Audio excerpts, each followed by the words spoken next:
Welcome back, everybody. It is episode 12 of the two-man front. And as always, I am Brian Amajuru, aka Be Easy Sports of Be Easy Entertainment. Who am I with? You are with the Fog from Objectively Biased Sports here on the two-man front.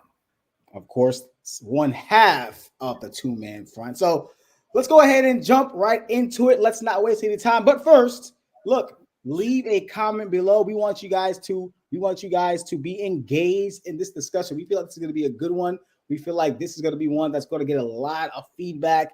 We know how this guy Steph Curry gets a lot. He's a very, very polarizing player in this league, and we want to hear your comments. And of course, as always, please subscribe to our YouTube channel. Our numbers are growing. We appreciate those who have subscribed. Go ahead and take your phone out. Use your phone, QR code it, pause the video. Do what you got to do. We'll post it on Facebook as well. We'll post it everywhere so you guys can subscribe to it. Two-man front so you guys know when we upload. Also, push that bell icon so you know when we upload. That way you don't miss anything. You can join the debate and join the conversation as well. So please subscribe. So let's just jump right into it real quick, Vog.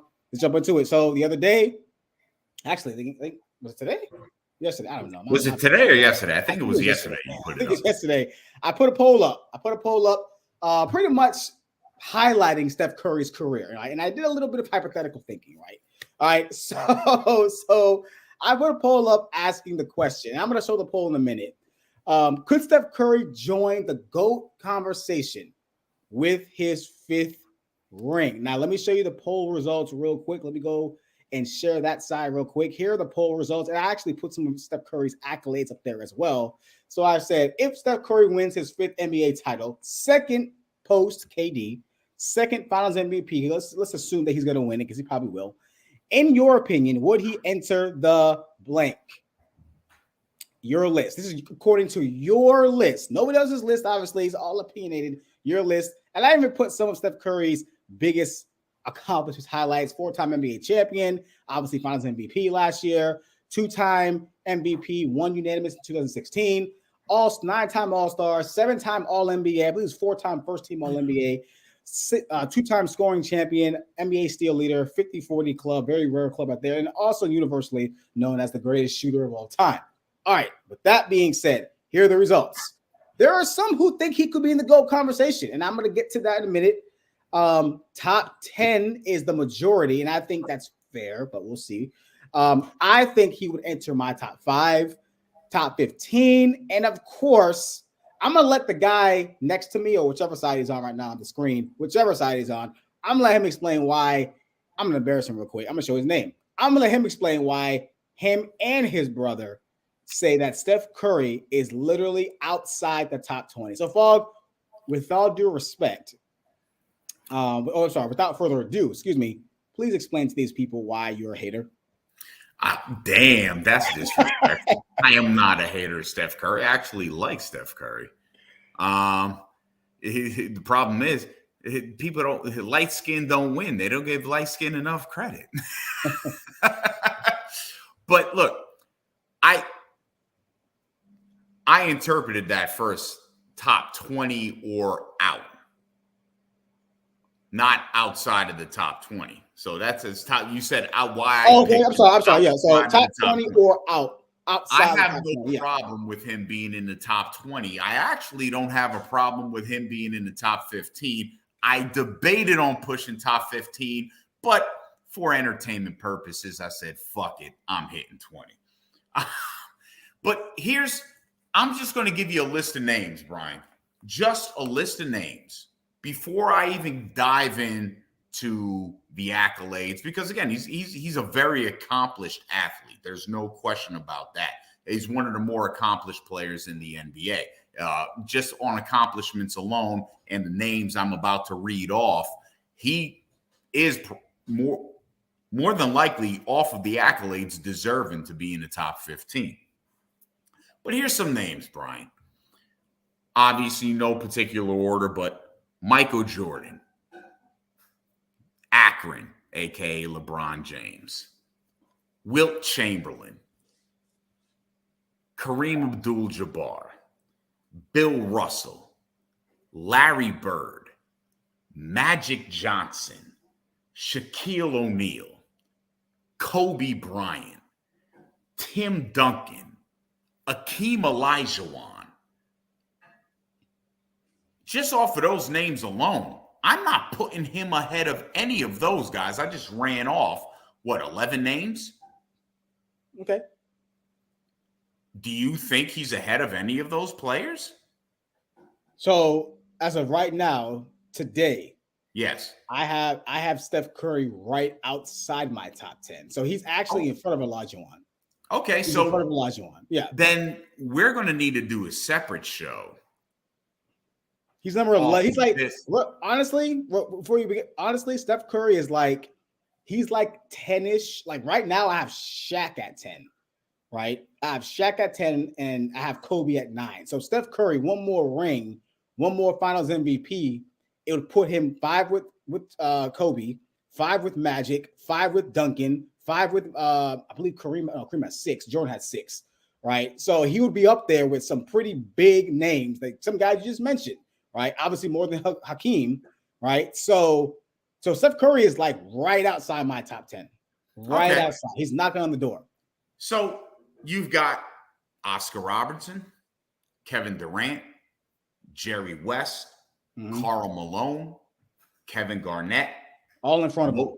Moses Malone, Dr. J, Barkley, Dirk Nowitzki.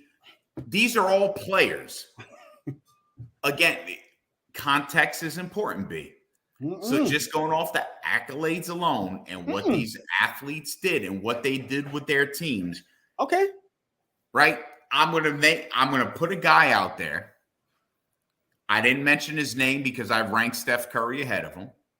Okay. But he's one of my favorite players, one of my 3 favorite players. Charles Barkley and Russell Westbrook are the other 2. Allen Iverson. Steph Curry's better. Steph Curry is better. Okay. But the reason I'm putting this up, and I'm just going to use one season, because when you talk about guys in the top 20, top 15, top 10, as you're saying he's borderline, we got to start splitting hairs.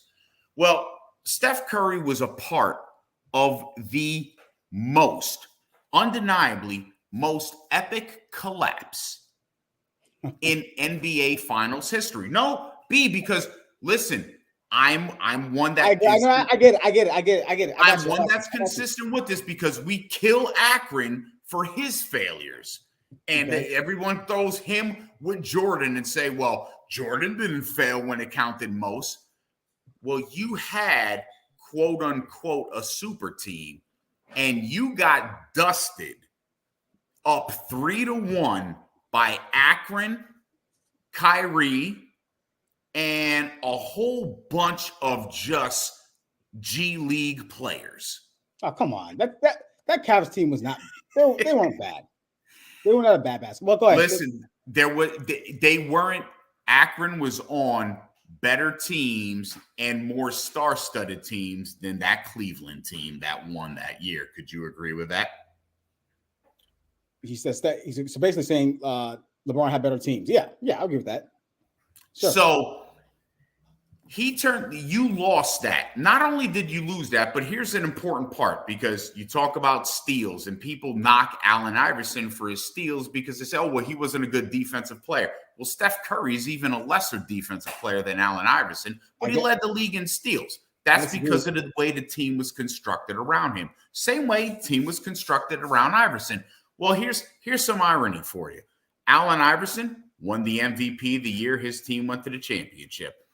Steph Curry, same thing. Allen Iverson led the league in scoring the year his team went to the championship. Steph Curry, same thing. Iverson scored a point more per game than Curry. Iverson also led the league in steals that year, 2.8 steals per game. Steph Curry led the league in steals that same year, MVP season, 2.1. You want to know what happened in the playoffs? Allen Iverson averaged 32.9, almost 33 points a game when they went into the finals to face the Lakers, loaded with Shaq, Kobe, Byron Scott, the whole works there. Steph Curry averaged 25 points per game. His average dropped precipitously. Yeah. 6 points below. So, and But that's not just a one-off. Steph Curry has done that with his entire career. Not last year.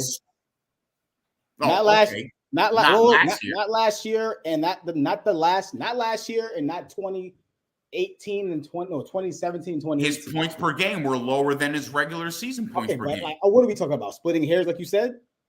Yes, but that's what you got to do when you're going to talk about greatness. When you're going to put a guy you're saying he's going to be outside of the top 10 or he's borderline top 10, in your opinion, then you got to split hairs.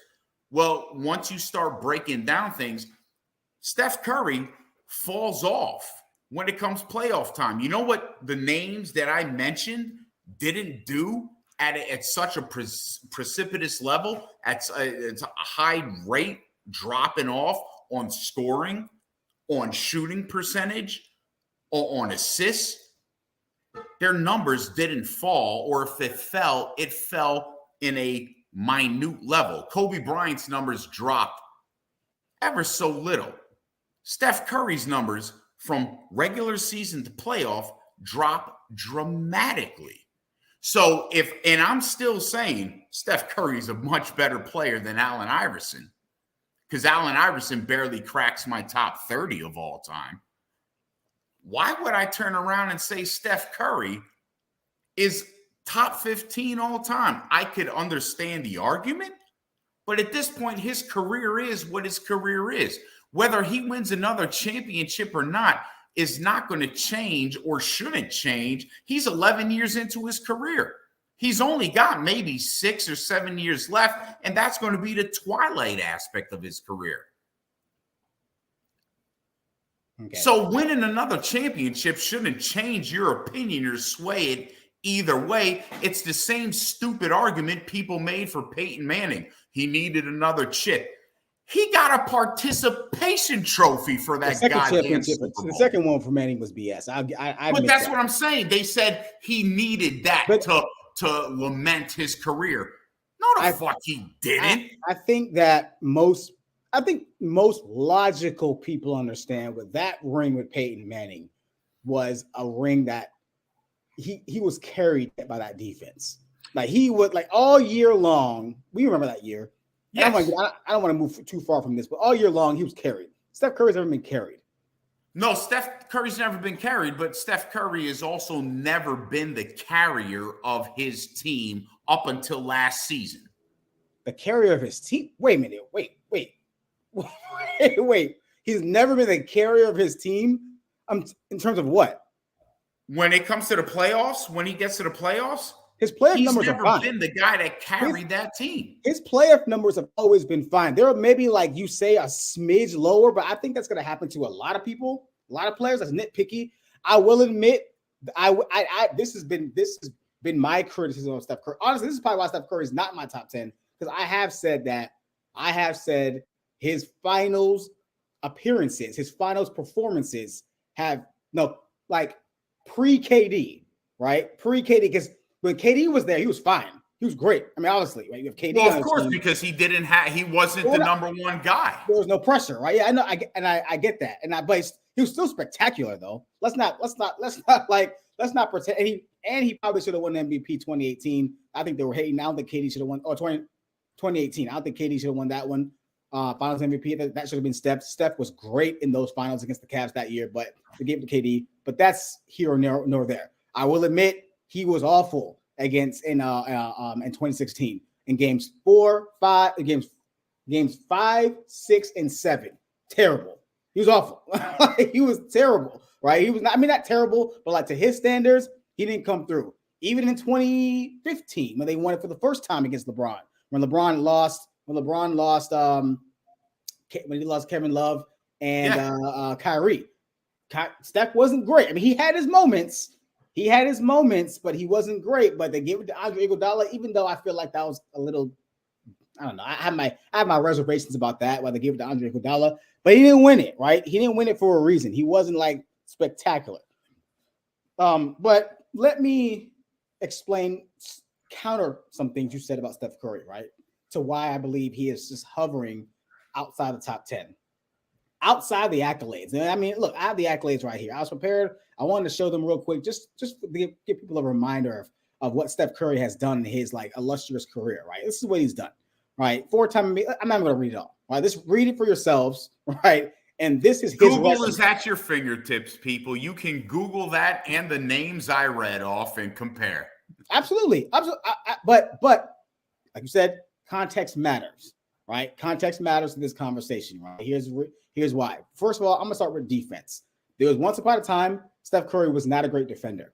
He wasn't a great defender. He was a good defender. He just wasn't. But it wasn't for a lack of trying. It was for lack of size, right? Steph Curry just was not a big dude when he first came into the league. Everybody saw these little string bean guys, always been 6'3", 6'4", but real small and minute, right? As he got older, as you can see from these highlights and clips, you see his body changing, right? Draymond Green even said he can lift, like he can shoulder press 100-pound dumbbells. He's gotten stronger, which you can see has taken away from his offense a little bit, particularly last year, right? But he actually transferred that to a better defensive game, right? I'm not saying Steph Curry is like Kawhi Leonard two-way or prime Klay Thompson or Drew. I'm not saying he's that.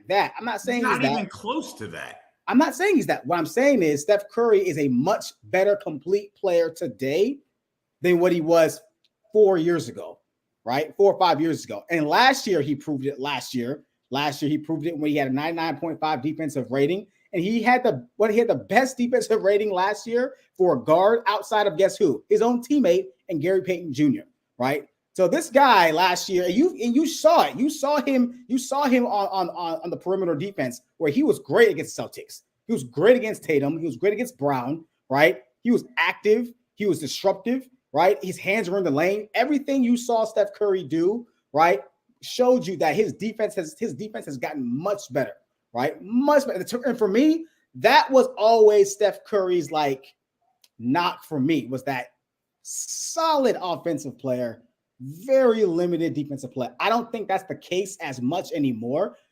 Again, I'm not saying he is like a guy that's ever going to be on an all NBA defensive team. Not saying that. He's probably never going to make one. If he does make one, I think we have another discussion because then we're talking about the greatest shooter of all time and then also being a pretty good perimeter defender, which is phenomenal, right? Which leads me to the greatest shooter of all time, right? That's undeniable. That's context to everything Steph Curry has meant to this league. Undeniable. I don't think there's anybody that will debate anybody that Steph Curry is the greatest shooter we've ever seen. Also, his influence on the game, the way the game is played today, right? The logo shots, the Caitlin Clarks of the world, if I may, right? She's a hot name.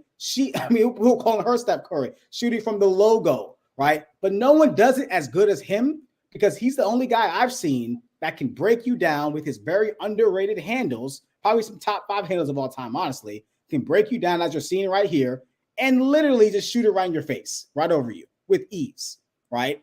That's Steph Curry. That like I think it's safe to say, and I go on and on about Steph Curry, about how great he is and what he means to the NBA, what he means to the game of basketball. I can go on and on for the next 10 minutes. But I think it's safe to say that Steph Curry is one of one. Right? We've never seen anybody like this guy on the planet, right? Ever. There's nobody compared. No, he's legitimately one of one. And I love the fact that you brought up the handle. Offensively, he is Allen Iverson and Ray Allen combined into one. Pretty much, yeah. No, it's a great comparison. Great comparison, right? So this brings me to the word that you used off camera when we were getting ready to come on here is domination, right? I can't think outside of Shaq, right? I can't think of a guy his size, Steph Curry's size, who's dominated the game better than he has with his size, right? Like pure domination. You're never out of a game with Steph Curry, right? You always have a shot, right? There's never been a guy who's had a greener light. There's never been a guy who has the range of Steph Curry. There's the heat check. I mean, you can make the argument that Klay probably has a better heat check, but the fact that this guy is so dominant, like the domination he has, like the fact that he can literally take over a game and demoralize a team, and there's nothing you can do about it. Like with Shaq was 7 foot, 330? There was nothing you could do about Shaq except what? Foul him? Yeah. And take him to the foul shot line? What are you going to do about Steph Curry? The only thing you can really do about Steph Curry is really getting here's the one thing that you're missing: the way the game is played now. The way the game is played now, as opposed to Steph Curry would dominate any era. Any era, Steph Curry. I disagree. I think the hand check alone and the way you can press somebody defensively would change that. I'm not saying he wouldn't be successful, but if you dropped him into the 80s and 90s, he would have his struggle. He would not be as dominant as even the early 2000s. That's why I always say when people talk about Akron and they say, well, if you dropped him into the 80s or 90s, he wouldn't be. Do you understand the physical force Akron is? Yeah, Akron would be just fine in the 80s or 90s. Get the fuck out of here with that bullshit. So wait. Let me ask you this. Let me ask you this real quick. So with Steph, you say he wouldn't last in the 80s or 90s, which I don't agree with, because how are you handling that right there? How are you handling? How are somebody like? I get what you're saying. I'm not saying Steph would like. Oh no, it's not handling. Like, how do you handle this? Let's watch. How do you handle that? What is somebody in the 80s and 90s going to do about that? The way they play the defense on them, they're gonna be. You can't do nothing. Fuck, there's nothing you can do about a guy shooting right over your face. It's not a matter of the guy shooting over your face. It's what they can do during the course of the game to affect that. So I understand that. So I've actually had this debate with a good friend of mine. I've had a debate with a good friend of mine about that, about how I do believe that they would put more hands on Steph. They would be bothering him more. I mean, pulling his jersey. And again, I'm not saying he wouldn't have this. I'm not saying he wouldn't be good. He would absolutely be good. But would he be what we're talking about right now? And yes. I think the answer is no. I think he would be, in all honesty, he would be a higher, he'd be a better, he would be, put it this way, he would be a better version of Reggie Miller. And Reggie was fine. Reggie's the Hall of Famer. No, Reggie was fine, but we don't talk about Reggie Miller like he's the top. Reggie Miller also didn't have the skill set of Steph Curry. He didn't have the handles. He didn't have the playmaking ability. He didn't have the ability to go inside and finish, right? He didn't have the range of Steph Curry. Like, he didn't have, like, Reggie Miller was a great shooter. Reggie Miller was one of the greatest shooters ever. Top 5 probably, right? Right? He's not Steph Curry in terms of the overall offensive player. So, like, Steph Curry is one of one. I just tell people right now, like, you drop him in any era, there's nothing you can do about some of these shots we're seeing on the screen. Like, he's walking up like this right here, this shot right here. Like, what is somebody in the 80s going to do about that? Nothing. Yeah, but how many times is that going to occur before someone, again, in the 80s, 90s, turns around and when he goes to shoot, just lays into him? Hey, we'll take it. So wait a minute. Time out. Okay, let's pump the brakes here and act like it wasn't the WWE back then. I know it was more physical in the 80s and 90s. I get it. No, I watched the Pistons of the late 80s. I'm with you when the league is more physical, but to sit here and say that somebody would just punch him in the face while he's not punch him in the face, but instead of when they go up for the block, and we've seen this all the time. Shit, we watched Kevin Garnett made a goddamn art of it. I'm going for the block, and I know I'm not going to get you, but I'm going to smack the shit out you to let you know that I'm here. Don't come in here and try to do this again. For me, that's okay. Because you know what? Okay, I have a counter argument for that. Because we always have these arguments to like dropping people in these eras, right? Especially from today to back then. It's difficult because the one thing that people fail to realize, you can drop any of these players, even the bench players from this era of basketball into yesteryear, and they'll have NBA careers. Yeah. They'll have NBA careers because guess what? Human evolution. Yeah. If you took me and you, if me and you went back to the 40s and 50s and played football, we're starters. Easy. No problem. I don't know. Easy. I don't know about all that. I don't know about all that. But we're starting. We're not Jim Brown, but goddamn it, we're going to be standing there like, yo, we can play. What I'll say is Steph Curry, if he's dropping in the 80s or 90s or whatever, and you can say that they'll be more physical with him. But I believe Steph Curry, the player, would adapt. I don't know what he would do. He would toughen up or whatever. You have to adapt. Just like you have to adapt. It's like the players back. Steph Curry would adapt. He would adapt. But I'd still say that his shooting percentage, what we're parading right now, his shooting percentage, all of his numbers would drop.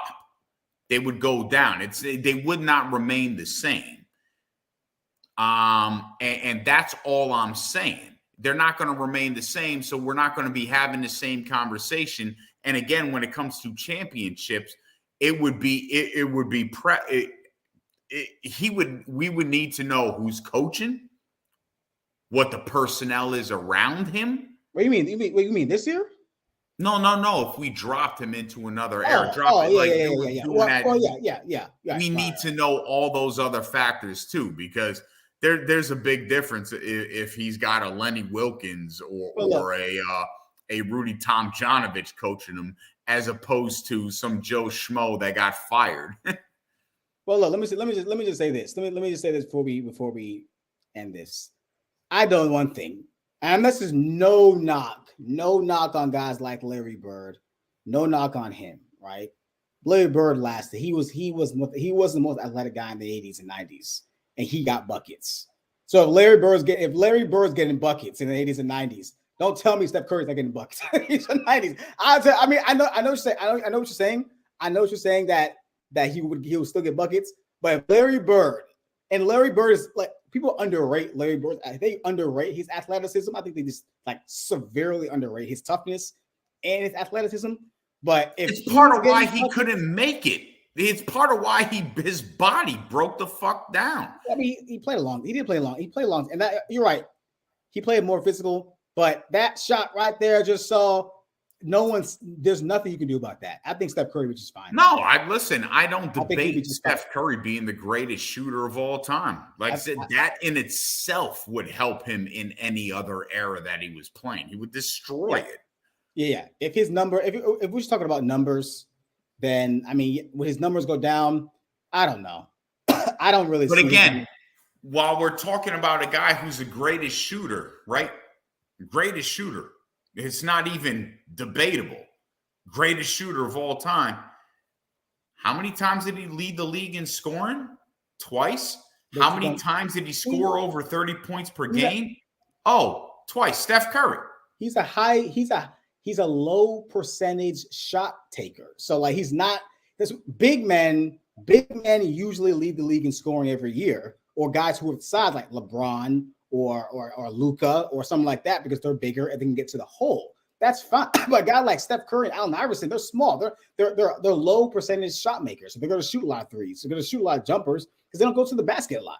Yeah, no, actually, again, the way the game is played for Iverson and the way the game is played for Steph Curry is completely it's crazy. This bugs me out because of we're in the 2000s. Well, how many times did Iverson lead the league in scoring? 4 times. And guess what he never did? He never shot the three like anybody in the NBA. I'm not knocking that. I'm not knocking that. Steph Curry, look, this era, they shoot a lot of threes. So like Steph Curry, that's his thing. I don't expect him to always, even though he's going to the basket a lot more than he used to, because he can finish a lot better because he's stronger. But look, no, Allen Iverson, we can do another show on this. He's in my top 5 of greatest scorers of all time. Like he's there. I don't know who I have. Absolutely. KD maybe number 1, and I have some other guys. I mean Jordan, and then Harden, and then Iverson, and then I don't know who else. I mean, but Iverson is I have a problem ranking Harding up there, but that's another conversation. I know. I really do. I have a problem ranking Harden up there. God damn. Look, we want to hear the comments from our friends. Leave a comment below. Where do you think, if you voted already, let us know where you voted. Where will Steph Curry be ranked all time on your list if he wins one more ring, which will give us his 5th ring? Where would he rank? Top, would he be GOAT conversation, top 5, top 10, top 15, top 20, out of the top 20? You let us know. We want to have the conversation with you. Leave a comment below. And then also, as always, we say, like I said at the beginning, please subscribe. Make sure you pause the show. QR code this, push the bell icon on YouTube, and so you'll get notifications when we upload, and then you'll know when to watch. Bug, you were about to say something? Yeah, I was going to ask, where do you have Kobe ranked all time? Kobe, 9. And you would argue Steph is close to Kobe? Absolutely, yeah. Man, yeah. I get shitted on when I say I could argue Kobe out of the top 10. I love Kobe. I'm realistic with Kobe Bryant. I am. I mean, people have them in the top 5, which is ridiculous, in my opinion. It's ridiculous having Kobe Bryant there.